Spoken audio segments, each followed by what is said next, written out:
Armand Leopold Theodore Baron de Ceuninck was born on the 27th of May 1858 in the city of Mechelen. He entered the army in 1871, became an artillery sergeant in 1874, then he entered the artillery and engineering section of the Royal Military College, a sub-lieutenant of artillery in 1880, and he was named General Staff Adjutant de État Major, and in 1893 passed out as captain in the Cadre Special d'État Major. So right off the bat, this man had actually achieved incredible feats in little more than a decade. So, at the outbreak of World War I, he was staffed as the colonel and head of the staff of that section of that army. In the position, he assumed the heavy yet delicate task of impulse by mobilization and putting the army on a war footing. So, promoted to Major General on the 6th of September 1914, he was placed in the 18th Minsk Brigade, the Grenadiers, in which he took command on September the 9th. At the moment when the unit was conducting operations, he took part actively in these operations and confirmed to himself that he was an energetic and resolute leader, notable at Wackenzeil. His brigade then occupied the fortnight at the sector of Le Fort de Cognier Strategic Fort, and then he was transferred to the Zeil Fort, Port Redoubt sector, and then the Germans began their attack on Antwerp. This was an epic retreat to the Ears River, where he was ordered Major General de Cook.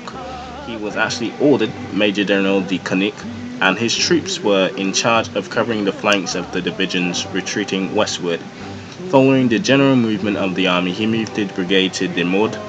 Then, after a short rest, he then directed to the region of La Zinrine, and then organized defensive perimeters. And then he organized defensive positions around the Ypres Canal. During the first battle of Ypres, the two regiments of the Grenadiers and artillery of the Ceuninck Brigade was engaged in the most murderous actions of World War I, the beginning stages at the first battle of Ypres.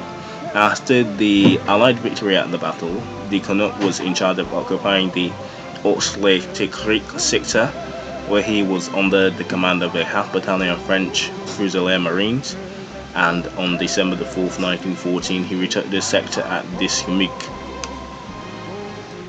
On the 5th of January 1915, he was named commander of the 6th Division by King Albert I. At the beginning of March, de Ceuninck retook the Argentine Marshal de Perusa sector, where spread as far as Strinstickricht, where the Belgians were contracted by the French troops. On the 22nd of April, he commanded the Second Battle of Ypres.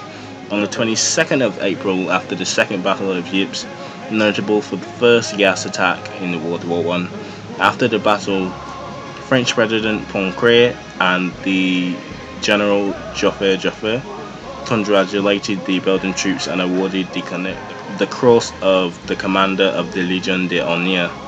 Promoted Lieutenant General on the 20th of August 1915, de Ceuninck was subsequently made the Minister of War on the 4th of August 1917, replacing Charles de Broqueville. Yet de Ceuninck did not quit from the front. He moved to the minister at Vernier. He dedicated all his efforts to equipping the army with all. His concerns were always constantly occupied with the material welfare and the morale of the officers and the soldiers with whom he had fought for 3 years with.